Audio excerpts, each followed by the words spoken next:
Hello and welcome to my series Learn Radiology with Dr. Anil Joshi. This series has got multiple lectures. Some are for the specialist like radiologist, some are for the residents, some are for the paramedical people like X-ray technicians और आम आदमी के लिए भी इसमें lecture है जो x ray, sonography, MRI के बारे में आपको इंफॉर्मेशन देते रहते हैं। आज का लेक्चर है एक्सरे के बारे में, एक्सरे किरण के बारे में। क्या ये एक्सरे किरण हमारे लिए सेफ है? क्या इस एक्सरे से हमें कुछ नुकसान हो सकता है? हम उससे प्रिकॉशंस कैसे ले ले, ये सब हम इस लेक्चर में जानेंगे। क्या आपको मालूम है एक्सरे ये एक इलेक्ट्रोमैग्नेटिक स्पेक्ट्रम है और इस स्पेक्ट्रम में जो शुरुआत होती है वो हमारे रेडियो के वेव्स से, जो हम रेडियो सुनते आए हैं वो भी इलेक्ट्रोमैग्नेटिक वेव्स है और इसमें ऐसे भी इलेक्ट्रोमैग्नेटिक वेव्स है जो एक्सट्रीम राइट को रहते हैं, जिसमें इतना डिस्ट्रक्टिव पावर रहता है कि जितना ऊर्जा सूरज उसके पूरे जीवन काल में व्यतीत करेगा उतनी ऊर्जा उस कॉस्मिक रेस से या गामा रेस से सिर्फ 10 सेकंड में मिल सकती है। इससे आप पता लगा सकते हैं कि ये जो इलेक्ट्रोमैग्नेटिक स्पेक्ट्रम है उसके लेफ्ट साइड को जो है वो बहुत सॉफ्ट रेज है और जो एक्सट्रीम राइट को है वो बहुत ही डिस्ट्रक्टिव है। तो आज हम जान लेंगे कि एक्सरे इस इलेक्ट्रोमैग्नेटिक स्पेक्ट्रम में कहाँ आता है और उसकी डिस्ट्रक्टिंग पावर कितनी रहती है, उसका यूजफुलनेस कितना रहता है। अभी हमको डिसाइड करना है कि उसका यूजफुलनेस और उसकी डिस्ट्रक्टिंग पावर, क्या हम उसके डिस्ट्रक्टिंग पावर को या साइड इफेक्ट्स को मिनिमाइज कर सकते हैं और उसके जो एडवांटेजेस हैं जिसमें उसका इन्वेस्टिगेशन के लिए फायदा होगा, क्या उसको हम एनहांस कर सकते हैं। जानिए इस लेक्चर में हम आज आप देखेंगे कि एक्सरे इलेक्ट्रोमैग्नेटिक वेव्स में कहाँ आता है और उसका यूजफुलनेस कैसा बढ़ाए और उसके जो डिसएडवांटेजेस हैं उससे कैसे दूर रहे। तो चलो लेक्चर चालू कर देते हैं। आज हम बात कर रहे हैं इलेक्ट्रोमैग्नेटिक वेव के बारे में।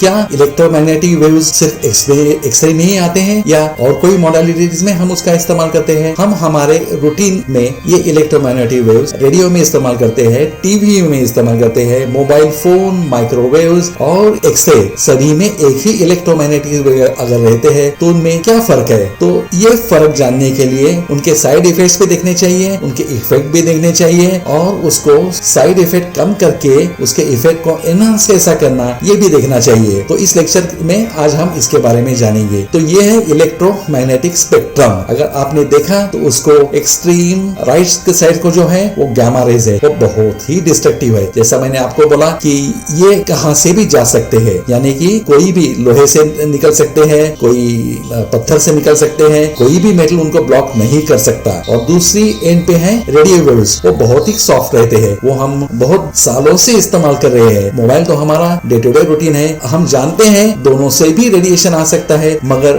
फर्क क्या है? उसमें फर्क जो है वो उसको फ्रीक्वेंसी और वेवलेंथ में है। इसमें अगर आपने देखा तो लेफ्ट को है radio waves, then are microwaves, then are the infrared, then are visible light और bulb, then comes is the sun, सूरज जिससे हमें अल्ट्रावायलेट की निर्माण होती है। उसके बाद में एक्सरेज आते हैं और उसके बाद में आते हैं गामा रेज जो बहुत ही डिस्ट्रक्टिव रहते हैं। तो एक एक के बारे में अभी हम जानेंगे। तो लो फ्रीक्वेंसी रेडियो वेव्स जो रहते हैं उससे स्पेक्ट्रम चालू हो जाता है। दे हैव गॉट, उनको सबसे ज्यादा वेवलेंथ रहती है और उनमें बहुत सी कम एनर्जी रहते हैं। उसमें कम एनर्जी रहती है इसलिए उनका डिस्ट्रक्टिंग पावर भी बहुत ही कम रहता है। ये हम रेडियो सुनने के लिए इस्तेमाल करते हैं। ये कम उनकी एनर्जी की वजह से ये कम डिस्ट्रक्टिव रहते हैं, उनके सिर्फ इफेक्ट्स ही हैं, उनको ज्यादातर साइड इफेक्ट्स नहीं है। उसमें दूसरा जो आता है माइक्रोवेव्स, जिसके बारे में हम जानते हैं उसकी फ्रीक्वेंसी रेडियो वेव्स जैसी ही रहती है, मगर उनको वेवलेंथ में देखो क्या होता है, वेवलेंथ में उसके अलग अलग बैंड रहते हैं। ये उनकी अलग वेवलेंथ की वजह से आसमान से ट्रैवल कर सकते हैं। अगर आसमान बारिश आने के पहले जो क्लाउड्स आते हैं उनसे जा सकते हैं, बर्फ में से जा सकते हैं, बारिश में जा सकते हैं, अगर कोई धुआं है तो उससे भी वो आर पार निकल जा सकते हैं। वो उसका इस्तेमाल हम सैटेलाइट कम्युनिकेशन के लिए कर लेते हैं। उसके बाद आता है वो एल बैंड माइक्रोवेव दूसरा जो बैंड आता है उसको एल बैंड बोलते हैं। उसको ग्लोबल जीपीएस जो हम अभी यूज कर रहे हैं उसमें वही माइक्रोवेव्स है जिसमें एल बैंड की हम इस्तेमाल कर रहे थे। ये जो रहते हैं वो टीवी, सेलफोन उसके सिग्नल के लिए भी इस्तेमाल करते हैं और उसमें थोड़े फार चेंज करके इसका इस माइक्रोवेव ओवन में भी इस्तेमाल हो जाता है। उनको साइड इफेक्ट्स कम है। अगर माइक्रोवेव की बात की तो उसमें हीट इफेक्ट है, मगर उसको ज्यादातर इसके सिवा साइड इफेक्ट्स नहीं है। मगर इनकी एनर्जी जो रेडियो वेव्स रहती है उनसे ज्यादा रहती है। उसमें आता है वो इंफ्रारेड, इनको इंफ्रारेड लाइट या इंफ्रारेड रेडिएशन भी बोलते हैं। यहाँ से हम अप्रिशिएट करना चालू कर देते हैं, यानी कि हम उसको पहचान सकते हैं कि अगर इंफ्रारेड हमारे ऊपर गिर रहा है, हमारे शरीर पे आ रहा है, तो हम उसको मालूम कर सकते हैं। इनका साइंटिस्ट जो इस्तेमाल करते हैं वो स्पेस में कर देते हैं कि जहाँ के उनको कोई वहाँ के कोई ट्रैकिंग करना है, कोई सैटेलाइट्स का ट्रैकिंग करना है, तो उसके लिए ये वेव्स भी इस्तेमाल कर लेते हैं। हम उसको हमारे टीवी के कंट्रोल में, जिसको हम रिमोट कंट्रोल बोलते हैं, इसमें इस्तेमाल कर सकते हैं। इसमें भी ज्यादातर साइड इफेक्ट्स लिमिटेड रहते हैं कि जो हम अप्रिशिएट कर सकते हैं। उसमें आता है विजिबल लाइट, ये तो हम डे टू डे जानते ही है, उसके बारे में कुछ ज्यादा बोलने की जरूरत नहीं है। मगर अगर आपने देखा, जैसा मैंने अभी पहले बोला, ये इलेक्ट्रोमैग्नेटिक वेव्स में आगे आगे चल रहे हैं हम, वैसे अभी विजिबल लाइट में आ गए। इसका थोड़ा माइल्ड इफेक्ट रहता है, कई लोगों को हीट स्ट्रोक वगैरह रहता है, ज्यादा देर धूप में गए तो थोड़ा इसको साइड इफेक्ट भी हो सकता है। उसमें आते हैं स्पेक्ट्रम में, उसको बोलते हैं ultraviolet waves, UV waves. UV waves और यूवी लाइट्स बोलते हैं हम उसको। ये सनलाइट में भी रहते हैं और ये अल्ट्रा वायलेट रेज से थोड़ा सा ऊपर की तरफ जाते हैं, इसलिए उनको साइड इफेक्ट्स या ह्यूमन इंसान के लिए वो घातक हो सकते हैं। अल्ट्रा वायलेट अगर ज्यादा मात्रा में आए तो भी हमें तकलीफ देते हैं। अगर जैसा हम हमेशा दिन ब दिन दिखते हैं, उसमें उसका ज्यादा डिस्ट्रक्टिव पावर हमें नहीं दिखता। अभी उसके बाद आता है एक्सरेज। एक्सरे भी इलेक्ट्रोमैग्नेटिक है, जैसे हमने पहले देखा था। They have got very high energy, उनके पास एनर्जी ज्यादा रहती है, जिसको हम फोटोन बोलते हैं। तो जैसा हम बोल रहे थे, स्पेक्ट्रम में जैसा हम राइट साइड को जाते जाएंगे, वैसा उनके पास जो एनर्जी रहती है वो बढ़ती जाती है। तो एक्सरे की एनर्जी अभी थोड़ी उससे ज्यादा है, क्योंकि वो स्पेक्ट्रम में राइट साइड को आता है। और उसका कारण ये है कि उनकी वेवलेंथ शॉर्टर इन साइज रहती है। इनका इस्तेमाल मेडिकल इमेज में किया जाता है, क्योंकि इंसान में वो अलग अलग ऑर्गन्स की अलग अलग शैडो बना सकते हैं। ये शैडो हम एक्सरे पे लेने के बाद उसको कंप्यूटर में प्रिजर्व कर सकते हैं, नहीं तो फिल्म में एक्सरे फिल्म जो रहती है उसके ऊपर भी हम ले सकते हैं। इनका इंसान को फायदा भी है और तोटा भी है। मगर इसका एक चीज बहुत जो अच्छी है, उसके जो भी डिसएडवांटेजेस है, जो भी हार्मफुल इफेक्ट्स है, इनके बारे में हम रिस्ट्रिक्ट कर सकते हैं, उनको ब्लॉक कर सकते हैं। यानी कि हमें अगर इस फील्ड में नहीं गए, हमने कुछ प्रिकॉशंस ले लिया, तो हम एक्सरे से बिल्कुल सेफ रह सकते हैं और उसका जो बेनिफिशियल इफेक्ट है उसका ज्यादा से ज्यादा इस्तेमाल कर रहे थे। एक्सरे का और एक जो चीज है, वो कितनी मात्रा में लिया जाता है, कितने देर तक लिया जाता है, कौन से इंटेंसिटी की ली जाती है, ये सभी के ऊपर उसके साइड इफेक्ट्स रहते हैं, जिसके बारे में हम इस लेक्चर में जानते हैं। अभी ये जो अभी तक का इलेक्ट्रोमैग्नेटिक स्पेक्ट्रम था, उसमें जो साइड इफेक्ट्स थे, जो उनके एनर्जी लेवल्स थे, उनको हम ब्लॉक कर सकते थे। यानी कि हमारे पास अगर तरीके सही है तो हम डिसएडवांटेज से बच सकते हैं। और इस स्पेक्ट्रम के बाद जो आता है, जिसको हम गामा रेज बोलते हैं, कॉस्मिक रेडिएशन बोलते हैं, ये बहुत ही खतरनाक रहते हैं। उनकी वेवलेंथ बहुत ही शॉर्ट रहती है, जिसकी वजह से उनके पास बहुत ही ज्यादा एनर्जी रहती है। दे आर गॉट हाईएस्ट, उनके पास फ्रीक्वेंसी भी हाईएस्ट रहती है। ये जो इलेक्ट्रोमैग्नेटिक स्पेक्ट्रम है, उसमें से सबसे खतरनाक है, क्योंकि उसके पास सबसे ज्यादा एनर्जी है। ये कहाँ से आते हैं? ये आते हैं सुपरनोवा से, कॉस्मिक रेडिएशन जिसको बोलते हैं। कहाँ से आते हैं? एक्सप्लोजन से आ सकते हैं, एटॉमिक एक्सप्लोजन, उसके बाद black holes in the sky, उसके बाद nuclear reactors, nuclear delay and lightning, इससे गामा रेज आते हैं। मगर ये जो गामा रेज आते हैं, उनकी इंटेंसिटी ज्यादा नहीं रहती, इसलिए उनका ज्यादातर डिस्ट्रक्टिव इफेक्ट जब इंटेंसिटी ज्यादा रहती है तभी हमें मालूम पड़ता है। जैसा मैंने आपको बोला, ये नासा ने दिया हुआ रिकॉर्ड है, जो बोलता है कि सूरज अपनी जिंदगी में जितनी एनर्जी प्रोड्यूस कर सकता है, अगर गामा रेज की बात की तो उनके लिए वो सिर्फ 10 सेकंड का काम है। तो अभी सिर्फ हम हमारा कंसंट्रेशन एक्सरे पे कर देंगे। एक्सरे अगर सही मात्रा में एक्सपोजर मिल गया, अगर सही मात्रा में यूज कर दिया, तो उसके लिए कोई भी हार्मफुल इफेक्ट नहीं है। मगर ये हम जो बड़े बच्चे, यानी कि 8-10 साल के बच्चे या एडल्ट्स, यानी कि प्रौढ़ लोगों की बात कर रहे हैं, उनमें इसका ज्यादा इफेक्ट नहीं होता। मगर जो भी थोड़ा इनका इफेक्ट आता है, वो बच्चे के जो पेट में शिशु रहता है उसके लिए खतरनाक हो सकता है। दूसरा इसकी चीज ऐसी है, जो भी आज आपको रेडिएशन मिलेगा, आपके शरीर पे रिसीव होगा, उसको क्यूमुलेटिव डोज बोलते हैं। यानी कि आपकी पूरा जिंदगी का लाइफ स्पैन अगर 80 साल कैलकुलेट किया, तो ये 80 साल में डिवाइड हो जाते हैं। यानी कि आज का एक जो रेडिएशन आपने मान लो 1 मिली रैड आपको आज ले लिया एक्सरे तो एक दिन का ही है और उसको स्प्रेड आउट किया जाता है आपके पूरे लाइफ स्पैन में। इसके लिए जो भी एक्सरे आपकी जिंदगी में लिए जाते हैं उनको बारे में आपको मालूम होना चाहिए, और अगर एवरेज बात की तो उनका ज्यादा कंट्रीब्यूशन डिसएडवांटेज तक नहीं जाता। और दूसरी चीज है, क्या एक्सरे सभी मात्रा में हार्मफुल है? तो मतलब है ना, जिसको बोलते हैं मैक्सिमम परमिसिबल डोज, यानी कि कितने डोज के बाद एक्सरे हार्मफुल बन जाता है। तो ये हमें गिन के यानी कि हम माप सकते हैं। अब देख सकते हैं कितना रेडिएशन लिया, उनको डिवाइड कर सकते हैं और बता सकते हैं कि ये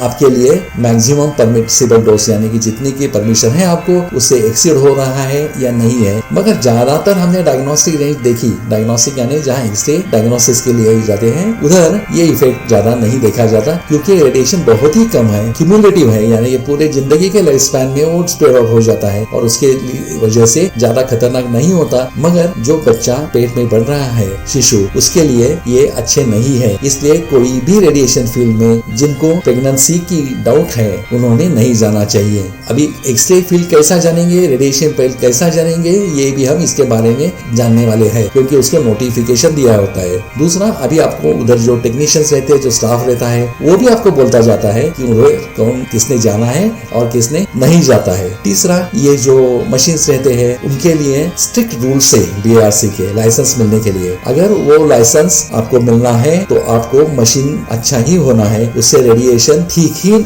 निकलना चाहिए, यानी कि जहाँ आपको एक्सरे लेना है उधर ही पड़ना चाहिए, दूसरी जगह नहीं जाना चाहिए। और तीसरा, ये जो मशीन रहता है ये पेशेंट के लिए और ऑपरेटर के लिए सेफ होना चाहिए। उसके लिए गवर्नमेंट अथॉरिटीज है और वो मशीन को सर्टिफाई कर लेते हैं, क्योंकि हमें आपकी ही चिंता है, वैसे ही हमें हमारे और हमारे जो स्टाफ रहते हैं इनकी भी थोड़ी सी फिक्र रहती है। इसलिए सबको सेव करने के लिए हम रेडिएशन का मेजरमेंट कर लेते हैं। हमारे जितने भी स्टाफ रहते हैं सभी के कितने रेडिएशन हो गया ये हमें पता चलता है। उसका क्यूमुलेटिव डोज इसको बोलते हैं, जिंदगी में कितना हो गया ये भी हम उसके बारे में पता लगा सकते हैं। जब एक्सरे इवेंट हो गए तो उनके बारे में ज्यादा जानकारी नहीं थी, इसलिए बहुत ही उसका गलत तरीके से उपयोग किया गया। मगर 1902 में उसके बारे में पता चलने लगा कि ये कुछ हार्मफुल हो सकते हैं। उसके बारे में गाइडलाइंस आ गए, जिसकी वजह से हम सेफ गार्ड करने लगे हमारे पेशेंट्स को, हमारे पेशेंट के रिलेटिव्स को और हमारे वर्कर्स को। सभी का ख्याल रखना ये हम भी करते हैं रेडियोलॉजिस्ट होके, और ये AERB से ही होता है। सबका एक्सपोजर कितना हो गया वो कैलकुलेट करते हैं और उसका सभी के पास रिकॉर्ड आ जाता है, आज तक उनको कितना रेडिएशन रिसीव हो गया है। तीसरा, सभी पेशेंट के लिए एक जानना चाहिए उस एक ऐसी चीज है जहाँ उस लेवल तक अगर रेडिएशन हो गया तो वो हार्मफुल नहीं है, तो उसके बारे में फिक्र नहीं करनी चाहिए। तीसरा, आपको आपके पेशेंट को कम से कम रेडिएशन लगे, इसलिए कुछ इंस्ट्रक्शन हम रेडियोग्राफर को दे जाते हैं, जिसकी वजह से वो कम से कम रेडिएशन डोज पेशेंट को जाए इसका प्रिकॉशन लेते हैं। अभी ये जो सिंबल है ये और ये दो सिंबल्स है, दोनों का भी मतलब है कि जिस एरिया पे ये सिंबल लगाए हैं उस एरिया में आपने नहीं जाना है, उधर रेडिएशन है, उधर आपने अपना खुद का ख्याल रखना है। और अगर आप प्रेगनेंसी है, आपको पेट में बच्चा है, शिशु है, तो बिल्कुल आप उस तरफ नहीं जाना चाहिए। कौन सी भी हालत पे अगर आपको कुछ प्रिकॉशंस लेने हैं तो वो पहला प्रिकॉशन देंगे और उसके बाद अगर मैक्सिमम परमिसिबल डोज में बैठता है तो ही ऐसे एक्सरे में आपको परमिशन दी जाती है। मगर उसके लिए रेडिएशन मेजर करने के मेजर्स उस एक्सरे डिपार्टमेंट में नहीं तो चाहिए, और अगर वो नहीं है तो उसी जगह प्रेगनेंसी में नहीं जाना चाहिए। जैसे कि हमने देखा कि रेडिएशन से बचने के लिए क्या एक्सरे ये एक ही चीज़ है जिससे रेडिएशन आता है, तो उसका मतलब है नहीं। जिसको हम बैकग्राउंड रेडिएशन बोलते हैं, यानी कि आप जहाँ रहते हैं वहाँ रेडिएशन रहता है, वो कहाँ से आता है? कॉस्मिक की वजह से आता है, कॉस्मिक रेज की वजह से आता है। दूसरा आता है वो वहाँ की जो सॉइल रहती है उससे आता है। अब यहाँ हमने देखा कि रेडिएशन न्यू दिल्ली में अगर एक्सरे डिपार्टमेंट हम नहीं जा रहे हैं, एक्सरे नहीं ले रहे हैं, सिर्फ रह रहे हैं, तो आपको कितना रेडिएशन मिलेगा ये यहाँ लिखा है, आप देख सकते हैं। जो यूनिट दिल्ली में 700 है वो बॉम्बे में 424 है और वही केरला में 4000 है। अभी आप पूछेंगे ऐसा क्यों होता है, केरला में क्यों ज़्यादा है? तो उसकी वजह से उधर की जो ज़मीन में मेटल्स रहते हैं, नहीं तो उधर से जो रेडिएशन आता है वो थोड़ा सा ज़्यादा है, इसकी वजह से वहाँ का ये लेवल थोड़ा सा हाई है। तीसरा ये कैसे रहता है, ना तो एक्सरे दिखता है, ना तो एक्सरे का कुछ फील होता है, ना तो उसके बारे में कुछ स्मेल आता है।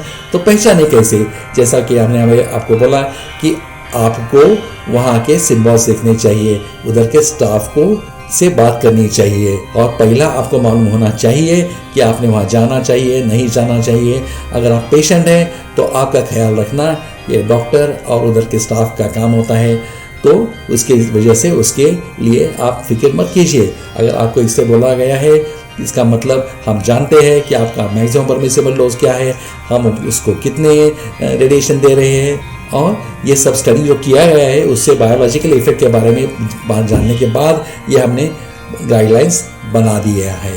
अभी जिसको मैक्सिमम परमिसिबल डोज बोलते हैं वो कितना रहता है, वो पूरे बॉडी का देख लीजिए आप कितना है, उसके बाद स्किन का कितना है, एक्सट्रीमिटीज का कितना है, और लेंस का कितना है, ये सभी इधर दिया है। अगर आप चाहते हैं तो पॉज करके देख सकते हैं, मगर ये जो चीज़ें हैं ये हम देखते हैं, और हम वो भी देखते हैं कि इससे आपका क्रॉस न हो जाए। तीसरा ये AERB क्या है, AERB ये एक रेगुलेटिंग बोर्ड है, जिसकी वजह से जो रेडिएशन यूनिट्स रहते हैं, जो रेडिएशन वर्कर रहते हैं, जो रेडिएशन फील्ड रहते हैं, जो डिपार्टमेंट्स रहते हैं, उनके बारे में ख्याल रखा जाता है, और जिस डिपार्टमेंट को वो सर्टिफाई कर देते हैं उसके बारे में आपने बिल्कुल ख्याल नहीं करनी चाहिए। अब ये हम दिखा रहे हैं आपको कौन कौन से यूनिट से एक्सरे आ जाते हैं। ये जो हम बात कर रहे हैं, क्या एक्सरे सिर्फ एक्सरे से ही रेडिएशन आ जाता है या और कहाँ से आ जाता है, तो यहाँ आपको हम दिखा दिया है कि कॉस्मिक रेज से रेडिएशन आता है, एक्सरे से आता है, न्यूक्लियर मेडिसिन से आता है, उसके बाद सन सोलर से आते हैं, उसके बाद कॉस्मिक से आ जाते हैं, रेडिएशन वेस्ट जो रहता है रिएक्टर से आता है, उससे भी रेडिएशन आ जाता है, उसके बाद जो भी बिल्डिंग्स वगैरह रहते हैं उसमें से भी रेडिएशन एमिट हो जाता है, कई खाने की चीजें हैं उससे भी रेडिएशन आ जाता है, मगर ये रेडिएशन इतना कम होता है कि उसका कोई भी बायोलॉजिकल इफेक्ट नहीं दिखता है। तो यहाँ देख लें, हमें जो रेडिएशन मिलता है उसमें से 82% का नेचुरल सोर्स है, कॉस्मिक रेज है, जो हमने इसके पहले देखा था, फिर एक बार देख लेंगे। ये सभी जो चीजें हैं इसकी वजह से हम घर में रहे, एक्सरे नहीं लिया, सीटी स्कैन नहीं किया, फिर भी हमें रेडिएशन मिलता है, इसकी 82% तक हो जाता है। मेडिकल सोर्सेज का सिर्फ 15% का शेयर है, 2.9 ये अदर यूजेज जो रहते हैं, और 1% न्यूक्लियर इंडस्ट्री से आता है। तो देखा जाए तो एक्सरे ज्यादा आते हैं, वो मेडिकल यूनिट से नहीं आते, वो बाहर की जो कॉस्मिक रेज रहते हैं उनसे आती है। उसके बाद हमारे पास मैक्सिमम परमिसिबल डोज है, जिसमें हम अगर काम किया तो वो कुछ भी डरने जैसा नहीं होता। ये चार्ट आपको दिखा देगा कि कौन से ऑर्गन के लिए कितना डोज परमिसिबल है। जैसा मैंने आपको बोला, ये हम सब कैलकुलेट करते हैं और आपको बोलते हैं इससे आपके लिए ठीक है या नहीं। अभी तक हमने देखा ये इलेक्ट्रोमैग्नेटिक वेव्स क्या रहते हैं। आपने देखा होगा कि उसमें से बहुत से इलेक्ट्रोमैग्नेटिक वेव हम इस्तेमाल कर सकते हैं। उनका स्पेक्ट्रम हमने दिखा दिया, और स्पेक्ट्रम के लेफ्ट को जो रहते हैं उनका तो हम सदियों से इस्तेमाल कर रहे हैं, रेडियो में इस्तेमाल कर रहे थे, मगर इलेक्ट्रोमैग्नेटिक वेव्स में जैसा हम राइट्स को जाए वैसा वैसा जिसको एनर्जी लेवल बोलते हैं और डिस्ट्रक्टिव पावर बोलते हैं, दोनों भी बढ़ जाता है।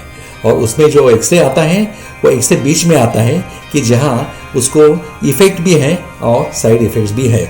हमने देखा कि उसके इफेक्ट कितने अच्छे हैं, हमने ये भी देखा कि उसके जो साइड इफेक्ट्स हैं, डिसएडवांटेज है, हम उसको एलिमिनेट कर सकते हैं। हम उसके लिमिट्स जानते हैं, हम जानते हैं कि कितने एक्सरे सेफ है, हम जानते हैं कि किसने एक्सरे को एक्सपोज होना चाहिए और किसको नहीं होना चाहिए। अगर ये सब चीज़ें हमने ध्यान में रखी तो ये एक्सरे का फील्ड ये एक बहुत ही वंडरफुल फील्ड है कि जिसने हमें बहुत से एडवांटेजेस दे दिए हैं। बहुत से डायग्नोस्टिक इक्विपमेंट्स एक्सरे से ही बनते हैं, जैसे कि एक्सरे यूनिट, मैमोग्राफी, सीटी, ये सभी में एक्सरे का ही इस्तेमाल किया जाता है। और वे ट्यूब्स अलग रहते हैं, मशीन डिज़ाइन अलग रहती है, मगर ये सभी एक्सरे पे ही चलते हैं, उनसे प्रिकॉशन हम ले सकते हैं। तीसरा, ये सबसे अच्छा एक्सरे का जो है वो मैक्सिमम परमिसिबल डोज हम जानते हैं, हम मेजर कर सकते हैं और हम उसको एक्सेड नहीं कर दे सकते हैं। और तीसरा जो रहता है एक्सरे क्यूमुलेटिव रहता है, मतलब एक्सरे के जो भी इफेक्ट्स हैं वो लाइफ स्पैन पे पूरे स्प्रेड हो जाते हैं। इसकी वजह से अगर एक दो एक्सरे लिए तो कोई डरने जैसी बात नहीं है। तीसरा, हमने देखा कि सभी हॉस्पिटल आपके एक्सरे के लिए ख्याल रखते हैं। हमारे लिए AERB से हमें बहुत रिस्ट्रिक्शंस है। मशीन मैन्युफैक्चरर के लिए उनको उनका सर्टिफिकेट अनिवार्य है, और जो टेक्नोलॉजिस्ट रहते हैं उनका भी मॉनिटरिंग होता है। उनको कितना रेडिएशन कौन से साल मिला, ये सभी अच्छी तरह से रिकॉर्ड किया जाता है। इसके लिए ये एक्सरे अगर हमने सही तरीके से इस्तेमाल किए तो हम इसका सिर्फ बेनिफिट ले सकते हैं। इसके साथ हम अपना लेक्चर ख़त्म कर रहे हैं।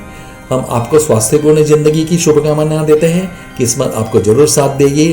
खुद का ख्याल रखना, और जब भी एक्सरे लेने की ज़रूरत पड़ी तो एक जान लीजिए कि जहां आप जा रहे हैं, जो ले रहे हैं और जिस मशीन से ले रहे हैं, इन्हीं सभी के ऊपर गवर्नमेंट की बहुत ही अच्छी निगरानी है और ये आपके लिए सेफ्टी देखते हैं। मगर आपको प्रेगनेंसी है, आपके पेट में शिशु है, तो आपने बिल्कुल रेडिएशन की तरफ नहीं जाना चाहिए। मगर वहाँ भी अलाउड रेडिएशन है, और वो कितना है वो मेज़र करना पड़ेगा, और उसके बाद डॉक्टर आपको बोल देंगे ये आपके लिए सही है या नहीं है। हाँ, इसके साथ हम लेक्चर ख़त्म कर रहे हैं। हम आपको स्वास्थ्यपूर्ण ज़िंदगी की शुभकामना देते हैं। किस्मत आपको ज़रूर साथ देगी। खुद का ख्याल रखना। जल्दी ही आपको दूसरे वीडियो में मिल जाएंगे। Goodbye, good luck and take care.